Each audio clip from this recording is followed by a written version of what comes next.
So the real question is, who is at risk for getting abdominal aortic aneurysms, and what should be done about them? Well, number one, abdominal aortic aneurysms are conditions that are related to aging. So generally, the older you are, the higher your risk is.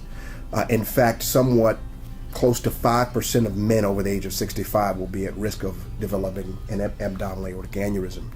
Now that risk increases based on certain factors. So if you've ever smoked in your life, and particularly if you're a current smoker, that risk goes up significantly. If you have a family history of smoking, if you have coronary artery disease, which is blockages of your heart arteries, or anything of that nature, you will be at a higher risk for developing an abdominal aortic aneurysm. There are several other factors that may be related to increased risk of aneurysms.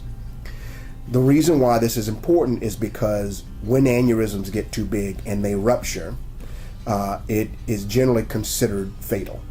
And so we'd like to treat these before they rupture.